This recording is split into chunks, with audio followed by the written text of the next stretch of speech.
Hello, good day, Mr. Roger Carrington and all other viewers. I am Karen Lewis, and my team members are Crystal Rampasad, Simeon Mohammed, Lizelle Suklal, and Ravindra Ramkisoon. Today, my team will be doing a video presentation on the topic land and sea oil spills, where our main focus will be on oil spills caused by blowouts. Our main objectives for this report were to investigate blowouts and the causes, to conduct research on oil spills caused by blowouts, to observe how this problem affected marine, animal, human life, and the economy, providing solutions to the blowout problems and how it could have been prevented, and making recommendations based on our findings. As an introduction into a report project, I will first start by explaining what is an oil spill. Oil spills are generally classified as a release of liquid petroleum hydrocarbon into the environment. It predominantly occurs in marine areas because of human activities, such as drilling.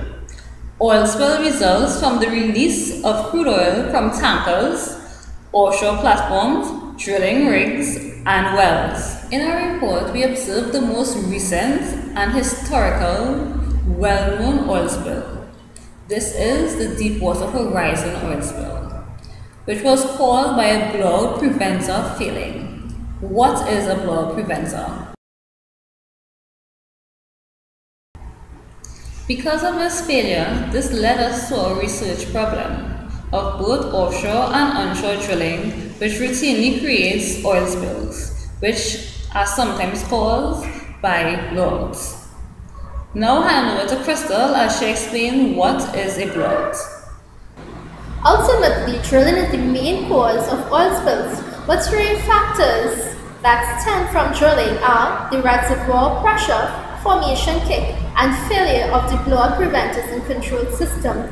As mentioned earlier, the reservoir pressure is pressure that accumulates underground when crude oil, natural gas, and other components are sealed between layers of impermeable rocks, and therefore, after many years, they build up high pressures. When the drill bit actually hits this seal, this pressure is instantaneously released and can travel up to the surface, forming a blowout. However, this can be suppressed with drilling mud containing barytes. The formation kick. Formation kick falls under two categories. This can be unbalanced or either induced kick. This is simply where the mixture flows uncontrolled back into the wellbore while drilling. The pressure of the drilling fluid is overcome by the pressure of the fluid in the formation drilled. Induced kick is simply where the motion of the string induces pressure that offsets the actual pressure in the wellbore, causing all the components to become spewed out of the wellbore. This next image illustrates an actual blueprint of a Deepwater Horizon oil rig, showing well spewing from the wellbore until it reaches the derrick and explodes onto the entire rig, causing the entire rig to collapse and later ignites. Blowouts, however, fall under three different categories, and these are surface, subsea, or underground blowouts. As its name suggests, the surface blowout is when the component from within the wellbore spews onto the surface. This is caused when the drilling string is propelled out of the wellbore to strong force, causing an uncontrolled release. This also is susceptible to ignition. Subsea blowouts occurs where equipment located on the seabed fail to adjust or suppress any type of pressure coming from the wellbore. It is harder to detect, but it can be very catastrophic. Underground blowouts, however, are more difficult to detect, but it is similarly dangerous, as oil flows from a zone of higher pressure to a zone of lower pressure, and this can pollute seabed and eventually surface, polluting any other organisms, beaches, and so forth. I now pass you on over to my other teammate, Ravindra Ramkisoon, who will explain two examples of oil spills caused by blowouts. Okay. Today I'm going to do a brief history on oil spills.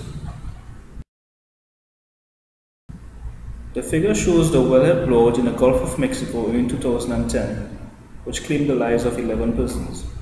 It is the world's largest oil spill to date, caused by the key fail-safe device in the BOP, which failed to seal the well bore.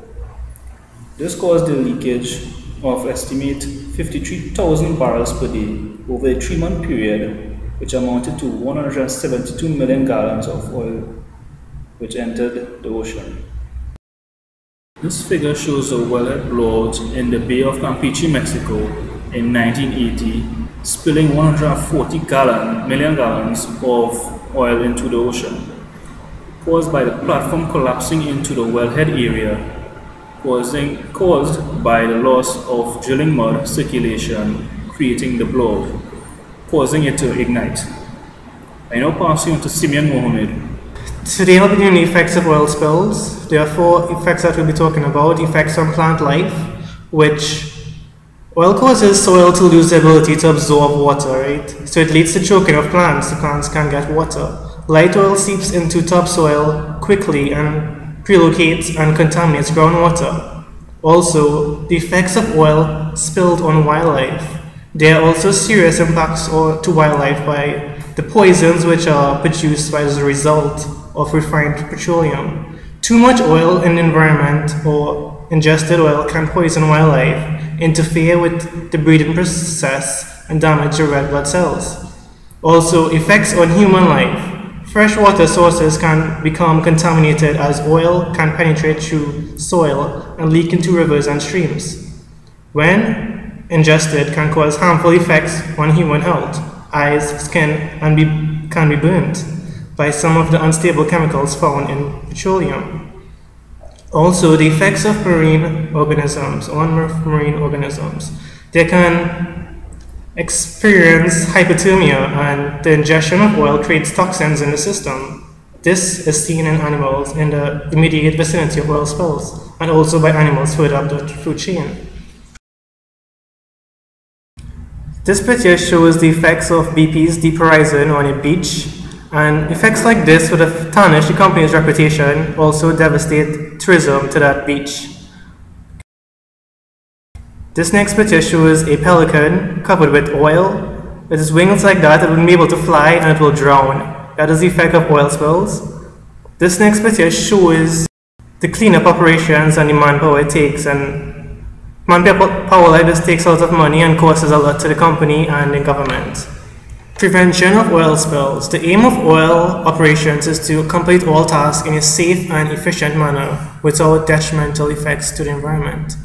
This can take place well control. Well control is the technique used in oil and gas operations as drilling to maintain the fluid's column, hydrostatic pressure, and formation pressure to prevent influx of formation fluids into the wellbore.